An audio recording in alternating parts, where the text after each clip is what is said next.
How can you charge a metal sphere positively without touching it? कोई भी जो metal sphere है ये दो तरह से चार्ज हो सकता है। एक है बाय रबिंग, तो हम रब करके उसको चार्ज कर सकते हैं जिसको हम फ्रिक्शनल चार्ज कहते हैं। और दूसरा है बाय इंडक्शन। रबिंग में टच करना होता है तो ये तो हमें करना नहीं है। बिना टच किए हुए इंडक्शन से चार्ज होता है। तो बिना टच करने का जो प्रोसेस है दैट इज कॉल्ड इंडक्शन। ठीक है, चार्जिंग बाय इंडक्शन। तो इंडक्शन में क्या होता है कि हम एक चार्ज्ड बॉडी को अनचार्ज्ड बॉडी के, ये चार्ज्ड बॉडी है और ये अनचार्ज्ड बॉडी है, तो चार्ज्ड बॉडी को अनचार्ज्ड बॉडी के पास रखते हैं, टच नहीं कराते हैं बट थोड़ा पास में रखते हैं। तो इससे क्या होता है कि बिकॉज ये पॉजिटिवली चार्ज है तो इसमें अट्रैक्शन की वजह से ये इलेक्ट्रॉन्स को अपनी तरफ अट्रैक्ट करता है, और इलेक्ट्रॉन्स को अपनी तरफ अट्रैक्ट करेगा तो और साथ में जो पॉजिटिवली चार्ज्ड आयंस होंगे वो इस सरफेस पे आ जाते हैं और इस वजह से ये चार्ज्ड हो जाता है। तो ये है चार्जिंग बाय इंडक्शन। तो यहाँ पे हम टच नहीं कराते हैं बट कुछ डिस्टेंस पे रखते हैं और ये attraction, electrostatic force of attraction, इस वजह से इलेक्ट्रॉन्स को अपनी तरफ करता है और इलेक्ट्रोस्टैटिक फोर्स ऑफ रिपल्शन, इस वजह से जो पॉजिटिव चार्ज है ये इस तरफ चला जाता है। तो ये प्रोसेस है इंडक्शन। Is it clear? अच्छा, अब यहां पर देखो, इस क्वेश्चन में हमारे पास देखो एक स्फेयर है और ये जो स्फेयर है अभी न्यूट्रल है। ये मैंने यहां पर इंसुलेटेड स्टैंड रखा है, ये ज़मीन पे टच नहीं होना चाहिए। हमने इसको चार्ज करना है और अभी जो है ये न्यूट्रल है, ना ये पॉजिटिवली चार्ज है ना नेगेटिवली चार्ज है। लेकिन जो भी मेटल होता है आप जानते हैं कि उसमें जो एटम्स होते हैं वो एटम्स, उसमें इलेक्ट्रॉन्स बहुत लूजली बाउंड होते हैं और वो सरफेस में भी ट्रैवल करते रहते हैं, जिनको फ्री इलेक्ट्रॉन्स कहते हैं। तो क्या होता है कि जब कोई कोई भी, आप जानते हैं कि जो एटम होता है उसमें पॉजिटिवली चार्ज न्यूक्लियस होता है और नेगेटिवली चार्ज्ड इलेक्ट्रॉन्स उसके चारों ओर घूमते हैं। जो लूजली बाउंड इलेक्ट्रॉन्स होते हैं जिनको हम फ्री इलेक्ट्रॉन्स कहते हैं, यानी जो यहाँ से मूव करके इधर उधर, यहाँ से हट के, बिकॉज ये लूजली बाउंड है तो इधर उधर ये ट्रैवल करते रहते हैं सरफेस पे, तो इनको हम फ्री इलेक्ट्रॉन्स कहते हैं। तो जब ये यहाँ से हटते हैं, ओके, तो इस प्रोसेस में क्या होता है कि ये पॉजिटिवली चार्ज्ड आयन अलग हो जाता है और इलेक्ट्रॉन्स अलग हो जाते हैं। तो ध्यान रखना यहाँ पर ये भी एक चार्ज है और ये भी एक टाइप का चार्ज है।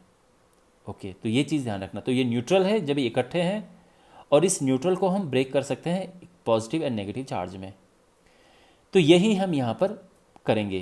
तो यहाँ पर हम इसके पास में एक चार्ज्ड बॉडी लेके आ जाएंगे। तो ये charged body again insulated surface पे है, इंसुलेटेड स्टैंड पे है और इसमें अब देखो ध्यान रखना कि इसका चार्ज पॉजिटिव और नेगेटिव कुछ भी हो सकता है, दोनों से ही हमारा पर्पस सॉल्व हो जाएगा। हमारा पर्पस क्या है कि हमने इसको पॉजिटिवली चार्ज्ड बनाना है इसको। ठीक है, ये हमारा स्फेयर ए था ओरिजिनली, बी हम लेके आ गए हैं इसके पास में रखने के लिए। अगर ये हम पॉजिटिव लेते हैं तो इसमें जो इलेक्ट्रॉन्स होंगे वो अट्रैक्शन की वजह से इस सरफेस के पास इधर आ जाएंगे और इजीली ट्रैवल करके आ जाते हैं, बिकॉज जो मेटल्स होते हैं वो गुड कंडक्टर ऑफ इलेक्ट्रिसिटी होता है, तो इलेक्ट्रॉन्स आराम से ट्रैवल करके इधर आ जाएंगे। यही रीज़न है कि इंडक्शन मेटल में सक्सेसफुल है, नॉन मेटल्स में सक्सेसफुल नहीं है। तो मेटल्स में इंडक्शन से इजीली चार्ज हो जाता है। अब नेगेटिव इधर आएगा लेकिन साथ में ये पॉजिटिव आयन भी बन जाता है इस प्रोसेस में, तो ये रिपल्शन की वजह से इस स्फेयर के दूसरी ओर चले जाते हैं। ध्यान रखना मैं यहाँ पर क्यों बना रहा हूँ, अंदर क्यों नहीं बना रहा हूँ, बिकॉज जो चार्ज होता है वो सरफेस पे होता है किसी भी मेटल का, अंदर चार्ज नहीं होता है, सरफेस पे होता है, इसका ध्यान रखना। तो ये अब सिचुएशन है। अब हमें क्या करना है, देखो अब यहाँ पे अगर हम इसको रिमूव करते हैं, अभी मान लो कि इसको हमने हटा दिया, मान लो कि ये हमने यहाँ से हटा दिया, इससे क्या होगा कि अब इसको खींचने के लिए तो कोई फोर्स है नहीं, यहाँ पे दोबारा से मिक्स हो जाएंगे और ये फिर से न्यूट्रल हो जाएगा। तो हमने क्या करना क्या है कि जब ये यहाँ पे प्रेजेंट है, इसी इसी अवस्था में, इसी स्टेज में हमें क्या करना है, इस नेगेटिव चार्ज को यहाँ से रिमूव करना है। ध्यान रखना, बिकॉज हमें पॉजिटिवली चार्ज स्फीयर बनाना है तो नेगेटिव चार्ज यहाँ से हटाना होगा। और इसके लिए हम क्या करते हैं, इसकी ग्राउंडिंग करते हैं, इसकी अर्थिंग करते हैं हम इस चार्ज की, ठीक है ना। तो कैसे होगा, अगले आप यहाँ पे देखो नेक्स्ट स्टेज जो है, तो यहाँ पर जो स्टेज 2 है इसमें हम इस वाले पोर्शन को ग्राउंडिंग करेंगे। तो हमने ये ग्राउंडिंग कर दिया, और ये ग्राउंडिंग करने से क्या होगा, ये जो चार्ज है ये नीचे चला जाएगा, चार्ज यहाँ से हट के और ये अर्थ में चला जाएगा, ये यहाँ से हट गया है। और अब ये स्टेज 2 है। यहाँ पर ध्यान रखना, ये वाला चार्ज इधर नहीं आएगा बिकॉज अभी भी इसमें रिपल्शन है, तो रिपल्शन की वजह से ये पॉजिटिव चार्ज यहीं रहेगा। आप ये मत समझना कि सर ये भी तो ग्राउंड पे चला जाएगा, नहीं जाएगा, बिकॉज रिपल्शन की वजह से है ना, पॉजिटिव पॉजिटिव रिपल्शन की वजह से अभी इस साइड है, ये दूसरी साइड। अब क्या होगा कि अगर आपने फिर अभी भी इसको हटा दिया, मान लो कि आपने अभी भी इसको यहाँ से हटा दिया, तो ये जो पॉजिटिव चार्ज है ये पूरे उस पर सरफेस पे आ जाएगा और फाइनली ये नीचे चला जाएगा इसमें। तो हमें क्या करना होगा, पहले हम ये रिमूव करेंगे अर्थिंग।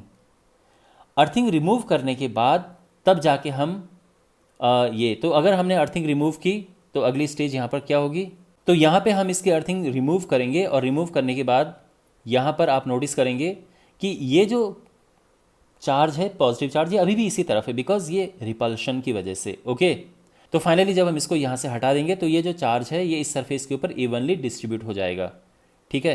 तो जो हमारी फाइनल स्टेज होगी वो ये है। तो ये इसकी फाइनल स्टेज है। यहाँ पे आप देख सकते हैं कि ये जो चार्ज है ये इवनली इसके ऊपर डिस्ट्रीब्यूट हो गया है, बिकॉज अब यहाँ पर इसको रिपेल करने के लिए कोई भी चार्ज नहीं है। तो जो चार्ज होता है वो इवनली सरफेस पे डिस्ट्रीब्यूट हो जाता है, बिकॉज इनमें इलेक्ट्रोस्टैटिक रिपल्शन होता है इन चार्जेस के बीच में आपस में, इसलिए इवनली डिस्ट्रीब्यूट हो जाता है।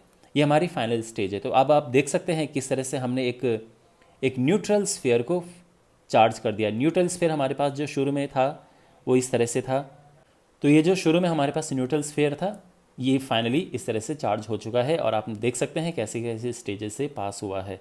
तो पहले ये था, इससे ये बना, फिर इससे ये, तो ये आप देख सकते हैं अलग अलग स्टेजेस हैं। आई होप आपको ये सब अच्छे से समझ आ गया होगा कि कैसे हम इसको चार्ज करते हैं। ध्यान रखना, जैसे मैंने आपको कहा था, अगर हमारे पास नेगेटिव चार्ज स्फीयर होता तो भी बात एक ही होती। अगर ये नेगेटिव होता तो यहाँ पॉजिटिव आ जाता, यहाँ नेगेटिव आ जाता, हम नेगेटिव वाले को ग्राउंड कर देते। और अगर यही क्वेश्चन यहाँ पे नेगेटिवली चार्ज होता तो फिर हम पॉजिटिव वाले को ग्राउंड कर देते, है ना, नेगेटिव की जगह पे, तो ये फिर नेगेटिवली चार्ज हो जाता। तो कैसे भी करके हम अपना आंसर लेके आ सकते हैं, कोई प्रॉब्लम नहीं है। ऑलराइट, तो see you in the next video, subscribe to the channel, take care.